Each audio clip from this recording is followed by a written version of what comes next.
بسم اللہ الرحمن الرحیم۔ السلام علیکم۔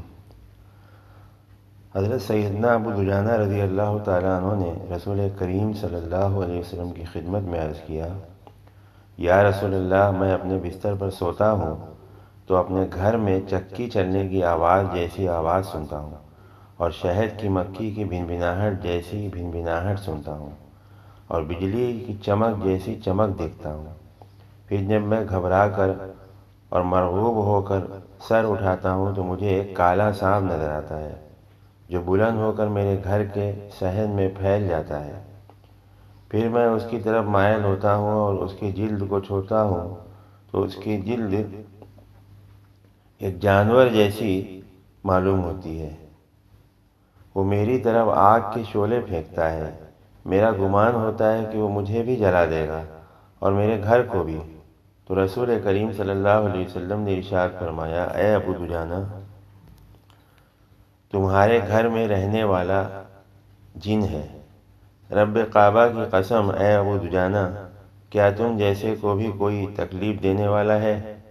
پھر فرمایا، تم میرے پاس دوات اور کاغذ لے آؤ۔ جب یہ دونوں چیزیں لائی گئیں تو حضور صلی اللہ علیہ وسلم نے ان کو سیدنا حضرت علی بن ابی طالب رضی اللہ عنہ کو دیا اور فرمایا، اے ابو الحسن، جو میں کہتا ہوں لکھو۔ حضرت علی رضی اللہ عنہ نے عرض کیا، یا رسول اللہ، میں کیا لکھوں؟ حضور صلی اللہ علیہ وسلم نے فرمایا، بسم اللہ الرحمن الرحیم، ھذا کتاب من محمد رسول رب العالمین الی من یطرق، یعنی یہ پورا خط ہے آخر تک، فسیکفیکہم اللہ وہو السمیع العلیم۔ تو میں نے یہ ویڈیو لمبا ہو جائے گا، اس کے لیے میں نے یہ مختصر خالی آگے پیچھے کا بتا دیا۔ باقی بہت بہترین خط ہے، اس کا ترجمہ بہت اچھا ہے۔ ترجمہ یہ ہے، اللہ کے نام سے شروع جو بڑا مہربان نہایت رحم والا ہے۔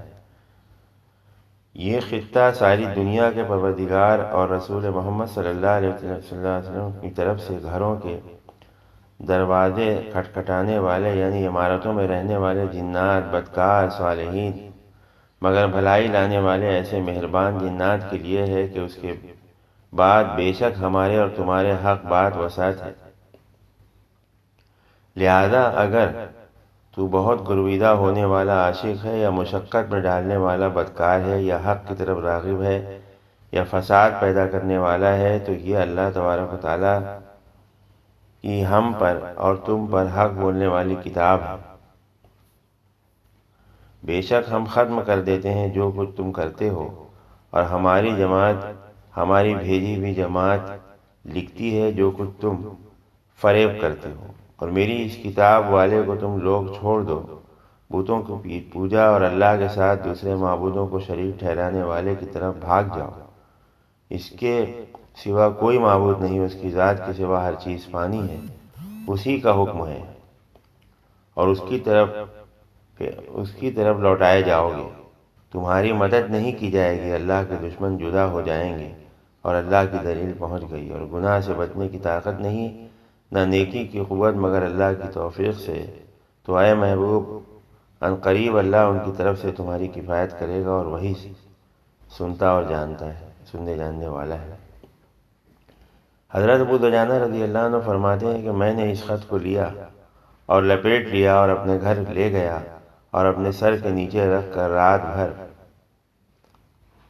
وہاں گزاری تو ایک چیخنے والے کی چیخ سے ہی بیدار ہوا جو یہ کہہ رہا تھا، اے ابو دجانہ، لات عزا کی قسم، ان کلمات نے ہمیں جلا دیا۔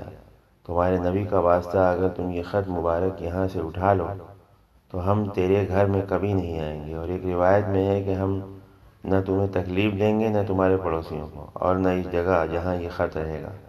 حضرت ابو دجانہ رضی اللہ عنہ فرماتے ہیں کہ میں نے جواب دیا، مجھے میرے محبوب صلی اللہ علیہ وسلم کا واسطے کی قسم، میں اس خط کو یہاں سے اس وقت تک نہیں اٹھاؤں گا جب تک کہ میں رسول صلی اللہ علیہ وسلم سے اجازت نہ لے لوں۔ حضرت ابو دجانہ رضی اللہ عنہ فرماتے ہیں، رات بھر جنوں کی چیخ و پکار، رونا دھونا جاری رہا۔ جب صبح ہوئی تو میں نے نماز فجر رسول کریم صلی اللہ علیہ وسلم کے ساتھ ادا کی اور حضور صلی اللہ علیہ وسلم کو اس بات کی اطلاع دی جو میں نے رات میں جنوں سے سنی تھی اور جو میں نے جنوں کو جواب دیا تھا۔ حضور صلی اللہ علیہ وسلم نے مجھ سے ارشاد فرمایا، اے ابو دجانہ، وہ خط اب تم جنوں سے اٹھا لو، قسم ہے اس ذات کی جس نے مجھے حق کے ساتھ نبی بنا کر بھیجا ہے، جن قیامت تک عذاب کی تکلیف پاتے رہیں گے۔ اللہ تعالی ہم سب لوگوں کو عمل کرنے کی